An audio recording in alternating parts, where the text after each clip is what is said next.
ನಮಸ್ಕಾರ ಸ್ನೇಹಿತರೆ. ತೊಗರಿ ಗಿಡ ಬಿತ್ತನೆ ಮಾಡಿ 2 ತಿಂಗಳು 1.5 ತಿಂಗಳು ಆದಮೇಲೆ ಈ ಥರ ಗಿಡ ಬೆಳೆದು ಬಡ್ಡ ಥರ ಆಗುತ್ತೆ.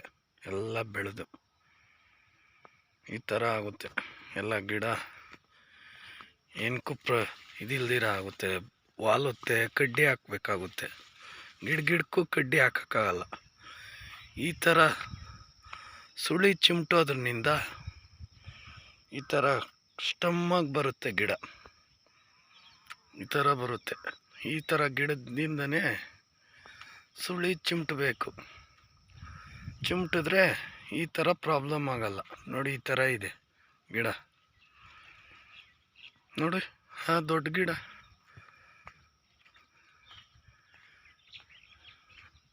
ಈ ಥರ ಇರುತ್ತೆ. ಸ್ಟಮ್ಮಾಗಿ ಬರುತ್ತೆ. ಒಳ್ಳೆ ಇದ್ರಾಗಿರುತ್ತೆ. ಏನು ಸಪೋರ್ಟ್ ಕೊಡೋ ಅವಶ್ಯಕತೆ ಇರಲ್ಲ. ಗೊಂಚಲು ಜಾಸ್ತಿ ಬರುತ್ತೆ. ಒಳ್ಳೆ ಬ್ರೀಡಿಂಗ್ ಬರುತ್ತೆ. ಕಾಯಿ ಫಸಲು ಅಲ್ಲ, ಸಿಂಪಲ್ ಆಗಿರುತ್ತೆ. ನೋಡಿ, ಈ ಥರ ಚಿಕ್ಕ ಗಿಡದಾಗಿನಿಂದನೇ ಚಿಮ್ಟಬೇಕು. ಇಲ್ಲಾಂದರೆ ಆ ಥರ ಗಿಡ ಸುಳಿ ಚಿಮ್ಟಲ್ಲ ಅಂದರೆ ಈ ಥರ ಬೆಳೆದು ಬಾಗುತ್ತೆ. ಗಿಡಕ್ಕೂ ಸಪೋರ್ಟ್ ಮಾಡಬೇಕಾಗುತ್ತೆ.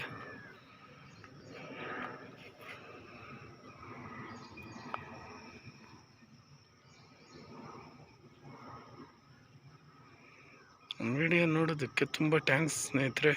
ಸಬ್ಸ್ಕ್ರೈಬ್ ಮಾಡಿ, ಶೇರ್ ಮಾಡಿ, ಲೈಕ್ ಮಾಡಿ.